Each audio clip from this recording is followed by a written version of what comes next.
In the heart of a snow-blanketed town, an old woman hears a cry in the wind and finds 4 trembling puppies abandoned beneath the freezing trees. She takes them in, not knowing they will one day return the favor in a way no one could ever imagine. Like and subscribe now to follow the rest of this unforgettable story. The wind howled across the white silence of Maple Ridge, Vermont, a small mountain town nestled between thick forests of maple and pine. The storm had passed the night before, leaving behind a deep layer of snow that blanketed rooftops, trees, and the winding country roads like a hushed lullaby. Temperatures had dropped below freezing, and the icicles that hung from the eaves of the wooden houses gleamed like glass teeth under a pale gray sky. The air still smelled of pine, smoke, and the lingering trace of winter's wrath. At the edge of the forest, in an old 2-story cabin wrapped in ivy and thyme, lived Eleanor Whitmore, a 73-year-old widow. She was a slender woman, her frame softened by the passage of years, but still upright and firm like the oak trees behind her home. Her silver-white hair was always tied into a neat bun beneath a hand-knitted wool hat, and she favored long tweed coats and hand-sewn mittens. Eleanor had once taught art history at a university in Boston, but after her husband Harold passed away 15 years ago, she chose solitude over sorrow and moved to the mountains they used to visit each fall. She spoke gently but clearly, her voice carrying the grace of a woman who once inspired lecture halls and now spoke mostly to birds and deer. That morning, as she shoveled a path from her front door to the woodshed, Eleanor heard something faint through the wind. So faint she might have mistaken it for the creaking of snow-laden branches, but it came again, a whimper. She straightened and followed the sound, boots crunching over frozen ground, heart rising with both caution and curiosity. Rounding the back corner of her house, she approached the old woodshed, a leaning structure she hadn't used in years, now partly collapsed under snow. And there, huddled beside a cracked wooden crate, were 4 German Shepherd puppies. They were trembling. Their thin coats were dusted in snow, their eyes wide with the raw, untamed fear of abandonment. One barked a short, desperate sound. Another whimpered as it limped closer to its sibling. Eleanor gasped, not out of fear, but out of heartbreak. The largest pup had grayish-black fur and sharp, observant eyes that flicked to every sound, a natural leader. The second, a pale tan female with dark ears and expressive eyes, seemed protective of the smaller ones. The third, with thick dark fur and a broad chest, was the most imposing but leaned heavily against the others, shivering. The last, a silver-coated pup with eyes like wet marbles, stayed closest to the crate, as if hoping its mother might return. Eleanor knelt beside them, careful not to move too fast. "Well now," she said, her breath misting in the frigid air, "you poor little souls. Where on earth did you come from?" There had been warnings in town, rumors of abandoned dogs spotted near the highway, perhaps discarded after a failed backyard breeding or an owner who moved away. People feared wild behavior or disease, but Eleanor looked at these trembling creatures and saw not danger, but desperation. With careful hands and a firm voice, she gathered them in pairs, wrapping them in an old quilt and carrying them into her warm kitchen. The fire in the hearth hissed and popped as she laid them beside it. They didn't resist, too tired, too cold. As she set bowls of warm chicken broth near them, Eleanor whispered, "You'll stay here until you're strong, until you're ready." Later that day, in town, a different kind of warmth bloomed. At the corner bookstore cafe, Eli Thompson, an 11-year-old boy with a mop of curly brown hair and a permanent streak of dirt on his cheek, sat doodling a dragon into his notebook. Eli was small for his age, always bundled in mismatched winter layers, and carried a satchel bursting with comic books, notebooks, and crumpled snack wrappers. He had a curious mind and a habit of wandering, sometimes too far for his father's liking. His father, Nathan Thompson, was the town's fire lieutenant, a quiet man in his early 40s with broad shoulders, flannel shirts, and tired eyes that hadn't quite recovered from the loss of his wife 4 years earlier. Nathan loved his son, but often didn't know how to connect with him beyond packed lunches and weather warnings. That afternoon, while waiting for his dad to finish an errand at the post office, Eli ventured toward the outskirts of Maple Ridge, following rabbit tracks through the snow for no particular reason. That's when he saw her, an old woman in a green parka walking along the road with a wooden sled tied behind her, and on the sled, wrapped in blankets, were what looked like 4 small, curious heads peeking out. He stared. She noticed. Eleanor smiled at the boy, but kept walking, not stopping to chat. Yet Eli's curiosity ignited. Who was she? Were those dogs?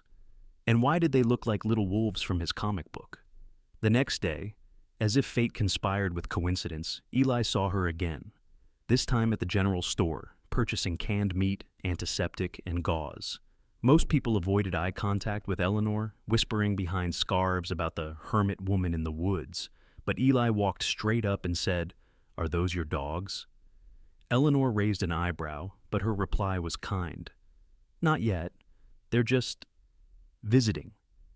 From that moment on, something shifted.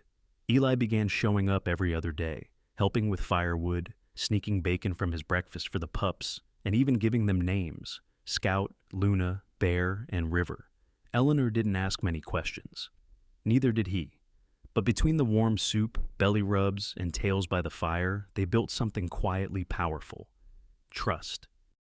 By late March, the snow began its slow retreat from Maple Ridge, leaving behind muddy roads, silver puddles, and the smell of damp earth waking from a long slumber. The sharp edges of winter softened under the golden touch of sunlight, as buds appeared on bare branches and birds returned to the forest with urgent songs. In Eleanor Whitmore's backyard, patches of grass pushed up through the melting drifts like small victories. Inside the cabin, warmth radiated not only from the hearth, but from the growing companionship between Eleanor Eli and the 4 now thriving German Shepherd pups. Each had grown noticeably over the past 2 months. Scout, the largest male, moved with a calm confidence, always watching first, before acting. Luna, his tan sister, had become the fastest runner, clever and curious, often the first to figure out how to open the back gate latch. Bear, the darkest and most solidly built, had a goofy side, prone to tripping over his own feet when chasing sticks. River, gentle and always nearby, rarely left Eleanor's side, her silvery coat blending into early morning fog. Eleanor now wore a newer knitted cardigan, one that Eli helped pick out from the thrift store, after she begrudgingly admitted her old one had more holes than buttons. Though she still moved slowly, her steps had more purpose. Each morning began with letting the dogs out to stretch and run, followed by a cup of tea and a soft humming tune, while preparing oatmeal or boiled eggs, depending on what was left in the pantry. The dogs had their own breakfast bowls lined up near the kitchen wall. Eli had labeled them with color-coded stickers.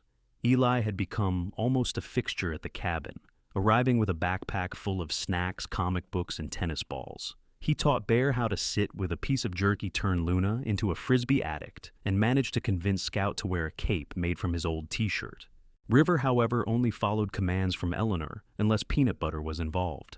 One Sunday afternoon, as the sky turned a light spring blue, Eli threw a bright orange ball across the field behind the house. Luna darted after it with uncanny speed. Bear followed clumsily, knocking over a pail of firewood. Scout waited, then trotted out with regal grace.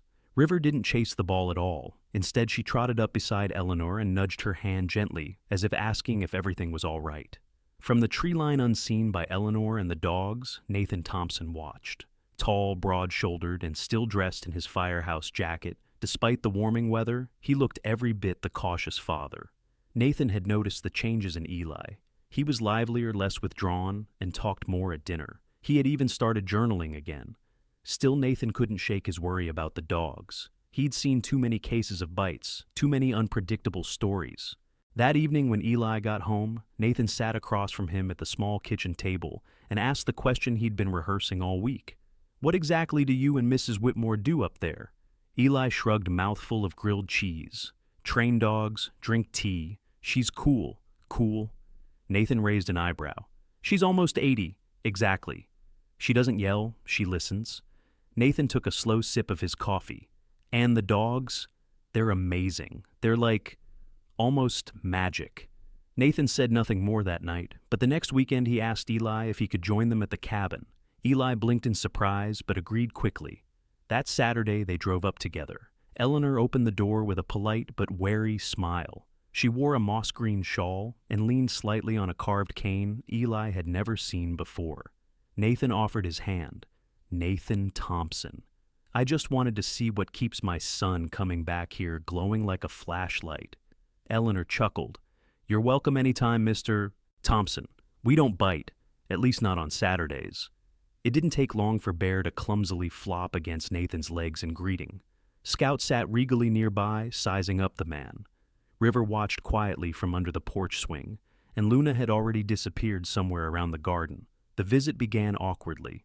Nathan offered to fix the front steps and chopped firewood without being asked. But as the afternoon wore on, he joined Eli and Eleanor as they took turns tossing sticks and giving commands. He saw how the dogs obeyed, calm, eager, focused. He saw how Eleanor coached Eli with quiet praise, how River never let the boy out of her sight. After that, Nathan stopped worrying. Not entirely, but enough.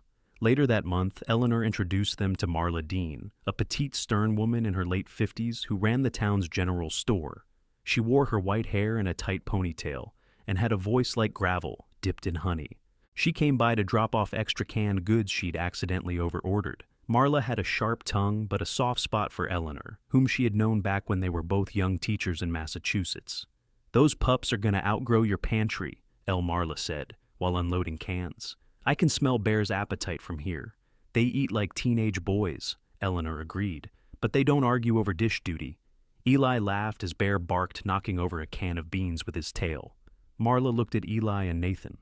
"That your boy?" Nathan nodded. "That's him." "He's got good instincts," she said, eyeing Eli. "You teach him to trust them, he'll go far." With the seasons turning, Eleanor began training the pups more formally, basic commands, obstacle weaving, scent following. Scout excelled in discipline, Luna in speed. Bear loved weight pulling, with an old sled Eleanor found behind the barn. River preferred staying close to Eleanor, alert and calm, like a silent sentinel. Eli helped with chores now, brushing the dogs, learning to boil rice for their meals, sweeping the porch. He even drew portraits of each dog, which Eleanor pinned beside her fireplace. One day, as he handed Eleanor a clumsily written letter addressed to my other grandma, she blinked slowly, then smiled without a word. That night, she cried for the first time in years, quietly beside the fire, River's head resting in her lap. The first sign that something was wrong came with silence. It was a chilly morning in early summer. Dew still clung to the tips of wild grass, and sunlight filtered gently through the tall maples surrounding Eleanor's cabin. The usual ruckus of paws scrambling on the wooden deck, barks echoing across the clearing, and Luna's impatient scratching at the back door did not greet Eleanor when she opened her eyes. She rose slowly, her joints protesting from the damp air. As she stepped onto the porch in her wool slippers and flannel robe, the silence struck her like a weight. She called once softly, "Scout Luna," then again, louder, "Bear River." No answer. The bowls by the door were untouched. The leash hooks on the wall still held empty harnesses. A damp spot on the porch showed where a dog had been lying, not long ago, but now there was only morning light and stillness. Eleanor walked the perimeter of the yard, calling their names, her voice breaking with each attempt. The gates were still locked, the fence unbroken. She looked toward the edge of the woods where the trees began to form a thick wall of green. Her heart sank not from fear, but a hollowness she had known before, long ago, when she woke to find Harold gone. By the time Eli arrived with his sketchbook tucked under one arm and a bag of treats in the other, Eleanor was sitting on the back steps, her hands wrung tightly in her lap. "They're gone," she said simply, eyes distant. "They were here last night." Eli froze. He dropped the treats without realizing his fingers clenching around the strap of his satchel. "All of them," Eleanor nodded. Her voice held a cracked stillness. "All of them." Eli spent the entire morning searching. He ran into the woods behind the cabin, shouting their names, calling, with the special whistle he used for Luna. No paw prints, no snapped branches, just the rustle of squirrels and the occasional flick of a deer's white tail. That evening, after hours of searching, Eli slumped into a chair near the fireplace while Eleanor prepared tea with hands that moved more slowly than usual. "I don't get it," Eli muttered.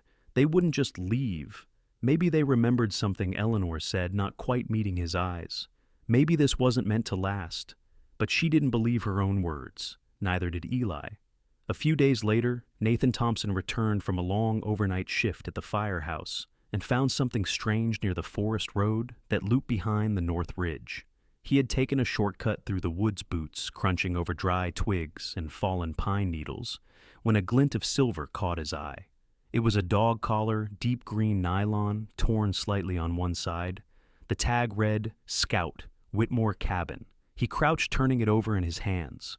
Beside the collar, faint impressions of paw prints disappeared into the underbrush.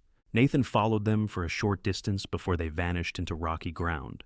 That night he handed the collar to Eleanor. She pressed it to her chest, closing her eyes. "I thought I heard something," she whispered. "Last night. Just for a second." Eli didn't speak for the rest of that visit. He drew in his notebook instead, 4 ghost-like figures standing beneath the moonlight, their eyes aglow, looking back. That week, Eleanor stopped sitting on the porch. The bowls stayed where they were, untouched. Eli visited less often, and when he did, he sat quietly tracing the edge of the armchair where River used to rest her chin. In town, rumors stirred. Some said wild coyotes had been spotted farther west. Others spoke of a man in a black truck seen feeding dogs near the quarry, but no one could confirm it. No bodies were found, no howls heard. To distract himself, Eli threw himself into school and drawing. He spent more time at the fire station with his father, helping clean the engine and organize gear. Nathan noticed the shift.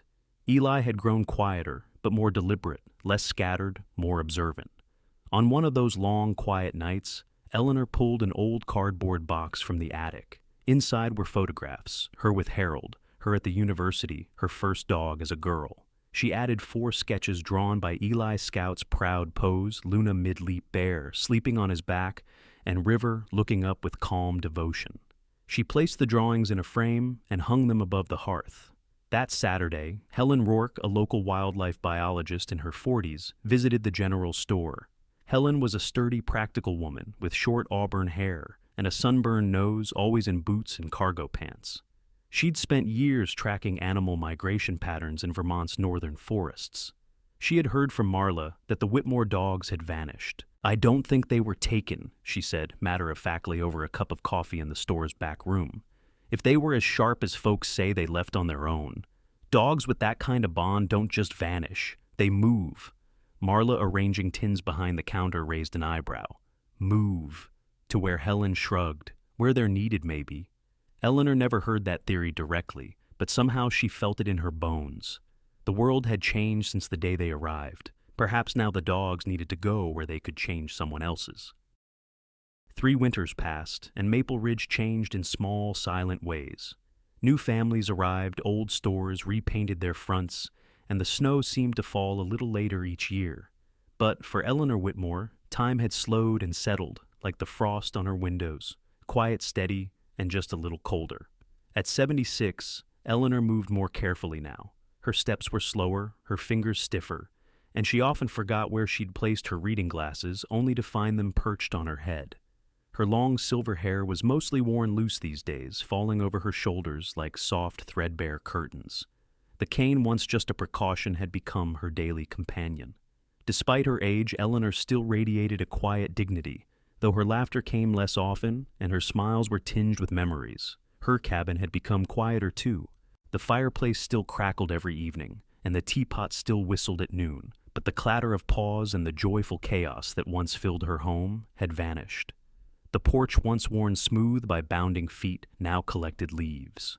The food bowls remained on the kitchen floor, but only as placeholders in time, untouched, unneeded.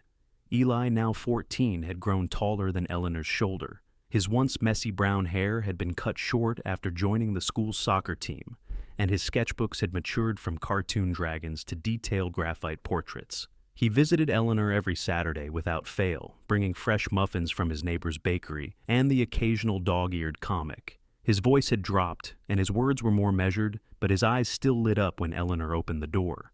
Still no sign, he asked one morning, handing her a paper bag of blueberry muffins. Eleanor shook her head, easing into her armchair. No love, not even a whisper. But they both still looked toward the forest, often involuntarily, as if they might spot 4 shadows moving together through the trees. Hope, Eleanor believed, was like a stove's last ember. It burned quietly, but refused to go out. In town, however, murmurs began to rise. Jake Darnell, a lanky postal worker in his early 30s, with a permanent slouch and a nervous twitch in his left eye, had started telling stories. He claimed he saw a deer caught in a fence one morning near the old mill, and when he returned minutes later with wire cutters, the deer was free and large paw prints led away from the scene. Others added to the tale. A retired nurse, Francine Kells, tall and wiry with short gray hair and a sharp voice, swore she spotted a pack of dogs with intelligent eyes guiding a limping fox toward the river bend. A young boy said one of them had a scar above its eye. No one could get a photo, and whenever animal control was called, the dogs had vanished. The town began referring to them as the Guardians.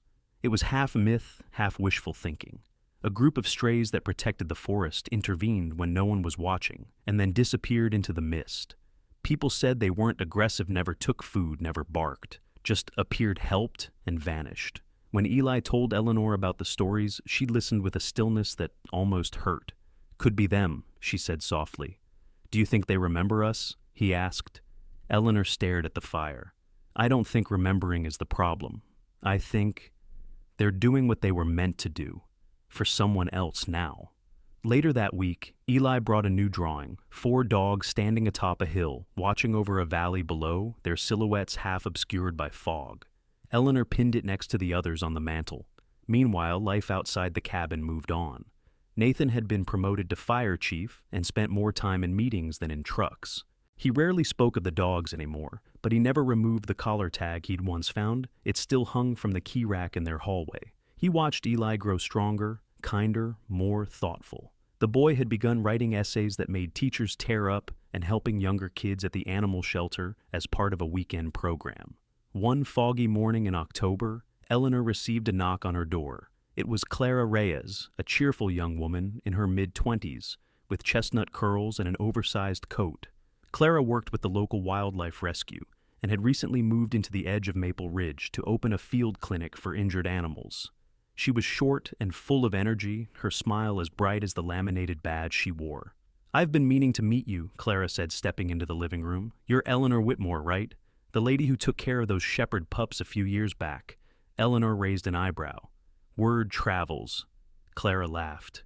"In small towns, it sprints." She had come to share a curious event a hawk brought in with a broken wing. A volunteer found it near the river, and what caught Clara's attention was the presence of large paw prints around the area. Deep, clean prints. Like from a heavy dog, maybe more than one, but no signs of aggression. It was like someone had guarded it until help arrived. Eleanor didn't respond immediately. She only nodded and offered Clara tea. Later, after Clara left, Eleanor stood by the window for a long while watching the edge of the woods. Autumn faded into the first frost of winter. Eli, now a high school freshman, brought warm quilts and downloaded audiobooks onto Eleanor's old iPad. They sat in silence more often now, not from distance, but from comfort. Words weren't needed when the heart remembered together.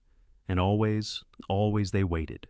The sky over Maple Ridge had taken on that strange metallic shade of gray that signaled snow wasn't far behind. The bare trees rattled softly in the wind, like old bones, their red and orange leaves long gone, carpeting the forest floor with a quiet rustle.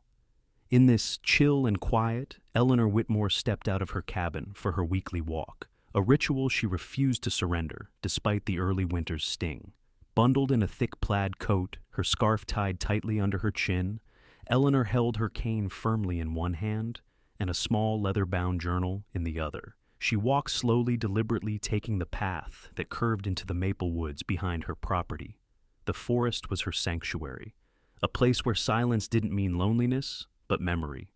As the cold settled deeper into her bones, she whispered to herself, lines of poetry, something from Robert Frost, or perhaps Emily Dickinson, half-remembered, but comforting. About half a mile from her cabin, at the bend of an old trail overgrown with brambles, the earth beneath Eleanor's boot gave way. A patch of ice hidden beneath wet leaves betrayed her footing. She slipped backward with a cry, her cane flying from her hand. A sharp crack followed as her leg twisted beneath her and struck a jagged root. Pain shot up her side like fire. Eleanor gasped, blinking against the sudden blur of tears, her hand instinctively reaching for her phone, only to remember she'd left it on the kitchen table beside her unopened jar of honey. The forest was silent again, uncaring. The light was fading. Eleanor tried to sit up, but every movement sent pain lancing through her hip and thigh. She was sure something was broken. The cold, once bracing, began to seep in. Snow flurries drifted down, catching in her hair, clinging to the wool of her coat. She tilted her head back against the damp earth and sighed. So, this is how it ends, she muttered, almost amused, poetic in a morbid sort of way. Somewhere deep in the forest, a sound broke through the stillness, a sharp barking echo. Eleanor blinked. Had she imagined it? Then came the crunch of leaves, soft at first, then faster, heavier. She lifted her head, heart thudding. From between the trees, four shapes emerged, bigger, now, stronger, moving with certainty and grace. Their eyes locked on her at once, and in that moment, Eleanor could barely breathe. Scout came first, broad-chested, his dark coat rippling in the wind, a faint scar now visible above his right eye. He moved with calm purpose, tail high, gaze alert. Luna, lean and quick, darted beside him, her tan coat touched with flecks of gray. She nuzzled Eleanor's shoulder gently, whining low in her throat. Bear, now massive with powerful limbs and thick dark fur, appeared next. He stood protectively over Eleanor, growling softly at the surrounding forest, as if daring it to challenge him. River arrived last, her silver coat almost glowing in the twilight. She pressed her nose to Eleanor's cheek and let out a single soft whimper. Eleanor's hand trembled as she reached for River. "You came back." The dogs didn't bark or whine further. They moved with uncanny coordination. Luna sniffed the trail ahead. Scout disappeared for a moment and returned with a broken tree branch, perhaps a signal or makeshift marker. Bear and River stayed close, keeping Eleanor warm with their thick bodies. Back in town, Eli Thompson sat at the kitchen table, staring blankly at his algebra homework. The wind outside was picking up, rattling the window panes. He felt restless, uneasy. His father, Nathan, was at the firehouse, scheduled for an overnight shift. Eli stood suddenly, pushing his books aside. He grabbed his winter coat, scarf, and helmet, then took his bike from the shed. The ride to Eleanor's cabin was just under 20 minutes, but with the wind and early snow, it felt longer. When he arrived, the porch light was off, the door locked. He knocked, waited, called out. No answer. Heart pounding, Eli circled the house, calling her name. The back trail showed a set of faint tracks, but none returning. He didn't hesitate. He pulled out his phone and called his father. Nathan's truck roared down the forest road 10 minutes later. Tall and broad in his fire uniform, he grabbed a flashlight and a field med kit from the back seat. Eli guided him to the trail. Her footprints go in, but not out. Eli explained, pointing at the half-faded trail. She didn't take her phone. Nathan's jaw tightened. We move fast. They entered the woods, the flashlight cutting through the gathering dark. They didn't need to go far. Scout appeared first, standing in their path, eyes glowing in the beam of the flashlight. Nathan froze, hand moving instinctively to his belt, but then he recognized the green tag still hanging from the dog's collar, Whitmore Cabin. Scout turned and trotted back into the woods, pausing only to make sure they followed. Within moments, they found Eleanor lying under the base of a large maple, surrounded by the other 3 dogs. River licked her hand. Bear looked up, alert. Eleanor. Nathan dropped to his knees, checking her pulse, her breathing. She's alive. Eli fell beside her, tears forming. She's going to be okay. Legs broken, but she's lucky. These dogs, they kept her warm. Scout sat a few feet away, watching with calm intensity. Nathan turned to the dogs, then back to Eleanor. We'll get her out. Hang in there. They built a makeshift sled using a broken trail sign and jackets. The dogs followed silently, escorting their Eleanor back through the woods like a royal procession. As they neared the cabin, snow began to fall again, soft, slow, and shimmering in the lantern light. The snow came down heavier that night, swirling through the dark sky like a slow cascade of white feathers. The winds had picked up, howling across the ridge and rattling the shutters of every house in Maple Ridge. It was the kind of storm that crept in quietly and then refused to leave, as if winter had remembered something unfinished. In the forest, where trees groaned beneath the growing weight of snow, Eleanor Whitmore lay stiff and pale beneath a patchwork of jackets and blankets. Scout, ever the sentinel, stood guard over her upper body, his broad frame angled to shield her from the biting wind. His coat, now grizzled with age and streaked with ice, trembled slightly, but he didn't move. River, lying against Eleanor's legs, didn't stir either, her soft silver coat pressed close to the old woman's skin, her breath slow and steady. Farther up the trail, Luna ran, her lean frame cut through the snow like an arrow, her breath sharp in the cold. She didn't look back, not even when she slipped on a patch of black ice and rolled. She sprang up and kept moving. Bear, heavier but no less determined, followed a few dozen feet behind. His thick fur bristled with frost, his tongue lolling out between labored breaths.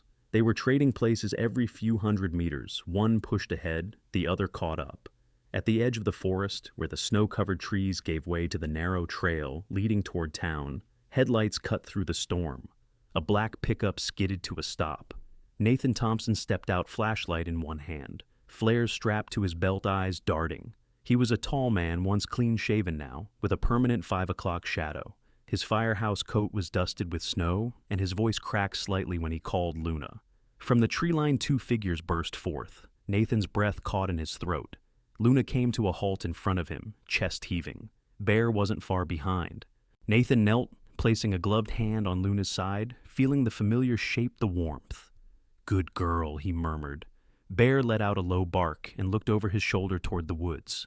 That was all the signal Nathan needed. Within minutes, he'd gathered his gear and followed the trail back, with Luna leading the way and Bear flanking his side. The trees swallowed them in darkness, but Nathan's flashlight flickered against broken branches, paw prints, and drag marks in the snow, clear signs they were on the right path.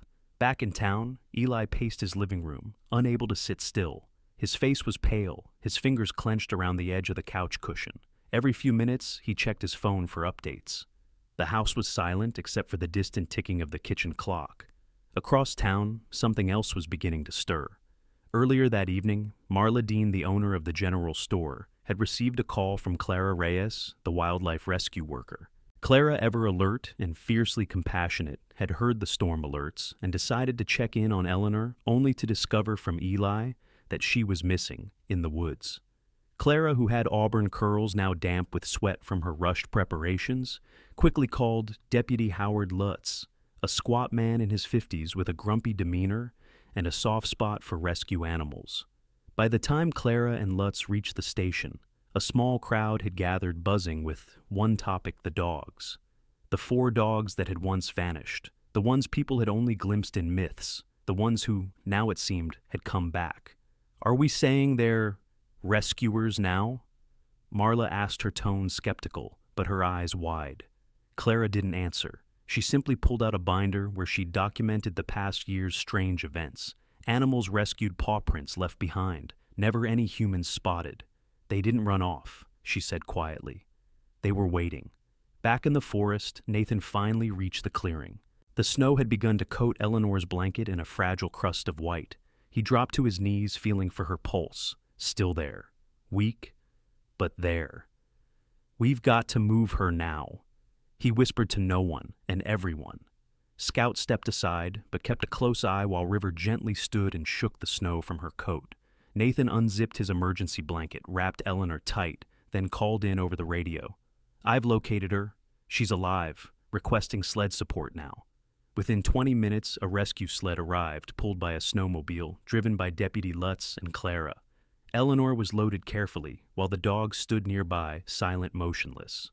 Luna leaned forward, licked Eleanor's gloved hand, once then stepped back. "She's going to make it," Clara confirmed, as they prepared to transport her. And these dogs? They knew. They knew exactly what to do. Eli waited at the hospital an hour later when Nathan and Clara arrived with Eleanor. He rushed to her side, and though she was barely conscious, her eyes flicked toward him, and a smile brushed her lips. "They came back," she whispered. "All of them." In the days that followed, the town buzzed with the story. Articles appeared in the local paper: "Mysterious dogs save elderly woman in blizzard." Photos of the dogs captured by Clara on her phone showed proud, calm creatures, Scout's stern face, Luna's lean form, Bear's massive chest, River's solemn eyes. Eli began writing. He called it "The Guardians of Maple Ridge," a blog illustrated with his own drawings and stories, not just about the rescue, but about everything before, about the years they'd been gone, about hope, about friendship, about waiting. Within a week, the blog was shared across the state. Teachers wrote in, firefighters, veterinarians. People who had once doubted now sent letters asking for updates. Some wanted to meet the dogs. Others simply wrote to say, "Thank you." The snow had melted into spring by the time the questions truly began. After the rescue, after the town's amazement quieted and the headlines faded from the front page of the Maple Ridge Chronicle, people started to ask, where did the dogs come from? How had they learned to act like trained responders who had lost them, if anyone had? Clara Reyes, the young wildlife rescuer with sharp eyes and an investigative mind, had those same questions. Petite with curly auburn hair, now often pulled back in a loose bun, Clara was known for being fiercely protective of both animals and truth. She'd taken dozens of phone photos during the storm's aftermath and posted them to a New England wildlife forum. A week later, an email arrived in her inbox. It came from Dr. Aaron Bellamy, a veterinarian in his early 40s from Rutland, Vermont. He had a gentle face lined from years of smiling dark eyes that always looked like they were searching for deeper meaning and a soft tone of voice that made animals relax when he entered the room. In his message, he explained that the dogs in Clara's photos looked remarkably similar to 4 German shepherds that had been reported missing 3 years earlier by a military family stationed nearby at the time. When Clara invited him to Maple Ridge, Aaron arrived in a battered Subaru with a duffel bag full of files and a notebook filled with careful scribbles. He met Clara at the general store. Then together, they walked up to Eleanor's cabin. Eleanor opened the door, slowly, a blanket over her shoulders and a teacup in her hand. Her eyes sharp and kind, as ever took in the man beside Clara with quiet caution. Aaron introduced himself gently and showed her the file 4 puppies adopted by the Callahan family, a military couple with 3 kids who had lived on the outskirts of Rutland. The family was deployed overseas shortly after adopting the pups, but on a snowy road trip before their departure, their trailer had broken open during a crash, and the puppies disappeared into the forest. Despite weeks of searching, no trace had been found. The family had assumed the worst. Eleanor's face shifted as she listened. Her hand rested gently on River's head as the dog lay beside her. "They were barely alive when I found them," she murmured. "Frozen, frightened. They grew here. They became who they are here." Aaron nodded slowly. "I'm not here to take them. I just wanted to understand." Scout, now sitting nearby, stared silently at the man, as if sensing the tension beneath the surface. His gaze was calm, steady, not aggressive, but alert. Clara sipped her coffee and added quietly, "They've been part of this town. They've saved lives. They've stayed because they chose to." Aaron closed the file. "Then I suppose we can call it a miracle with an ending written by fate." That evening, Aaron called the Callahans. He spoke to Sarah Callahan, a tall, wiry woman with a soldier's voice and a mother's heart. She didn't cry when she heard the news, just exhaled deeply and asked what they looked like now. When Aaron described Scout's commanding posture, Luna's clever eyes, Bear's hulking form, and River's gentle spirit, Sarah was silent for a long time. Then she said, "Tell them we're proud of who they've become, and, if they're happy there, let them be." Eleanor heard the message later that night. She whispered her thanks to the fire, and Scout, as if understanding, leaned gently against her knee. Meanwhile, in a smaller corner of town, Eli sat in his school library poring over the details of a state writing competition. The theme, acts of courage and community. He had hesitated at first, unsure if his story was too personal, too strange to believe. But then he remembered that moment in the woods, Scout staring at his father, Bear nudging Eleanor's shoulder, River lying motionless until help came. And he knew no other story mattered more. He wrote through the night's pencil, flying across the page. He drew sketches to accompany each chapter. He told the story of Eleanor, the lonely woman in the woods, and 4 pups that appeared like ghosts and stayed like family. The day he submitted it, he didn't expect much. A few weeks later, a letter arrived at the Thompson household, thick, official-looking, with gold trim. Eli had won first place in the entire state. The ceremony was held in the county hall in Montpelier. Eli wore a slightly too big dress shirt and stood nervously before a crowd of students, teachers, and writers. When they called his name, he stepped forward holding the certificate with trembling hands. His essay was later published in several small newspapers. A local radio host even invited him to read it live. Eleanor, who couldn't travel far, listened from her armchair with a tissue in one hand, and River curled beside her. "He told it true," she said softly. "Every word." The dogs became legends, not pets, not strays, but something in between. Marla Dean began selling bookmarks with their silhouettes. Clara designed reflective collars based on their patterns. Nathan, still skeptical at heart, quietly printed a photo of the 4 dogs standing in the snow and pinned it to the station bulletin board. But for Eleanor and Eli, none of it mattered more than the simple truth: the dogs had chosen them. Spring returned to Maple Ridge with quiet insistence. The snow melted into streams that raced between the trees. Birdsong returned to the bare branches, and daffodils pushed up like golden prayers from the thawed soil. For the first time in years, the town didn't just change with the season, it awakened. And at the heart of this quiet blooming stood the old cabin on the ridge, now no longer a place of solitude, but a gathering point for warmth. Memory and 4 very special dogs. Eleanor Whitmore, now fully recovered after her fall, had returned home with a cane in one hand and a welcome committee waiting on her porch. Scout sat at attention by the steps, his fur gleaming under the morning sun. Luna paced excitedly, her paws tapping on the wood. Bear had brought a stick the size of a broom handle and deposited it like an offering. River, ever calm, leaned against the porch post, watching Eleanor with those knowing eyes. She had more help now than she'd ever asked for. Eli, taller now, and with a deeper voice, visited nearly every day. He came with groceries, jokes, and questions about the past. He called her Gran sometimes at first, by accident, then with intention. Nathan, his father, often brought supplies from town, or spent afternoons repairing the shed or fixing the fence. They had become a trio of sorts, and Eleanor's house, once a monument to memory, became a living space again. The townsfolk, too, had changed. Where once there had been whispers about the lonely woman and her dogs, there was now pride. Mayor Jenica Barnes, a poised woman in her 50s with perfectly combed salt and pepper hair, and an affinity for cardigans with bold brooches, officially declared the clearing near the old Mill Guardian Grove. A polished wooden sign was carved and placed beneath the tallest maple tree bearing silhouettes of 4 German shepherds. Next to it stood a small plaque in honor of Scout Luna Bear and river protectors of Maple Ridge. Children came to the new Guardian Dog Park with frisbees and treats. Adults brought cameras hoping for a glimpse. But the dogs only ever appeared when they wished silent as wind, watchful as shadows. Clara Reyes, still the energetic lifeline of the town's wildlife rescue, gave school talks about responsibility, loyalty, and the line between wild instinct and chosen purpose. She often ended with photos of the dogs and said, "Some animals don't need owners. They need purpose. And sometimes, people need the same."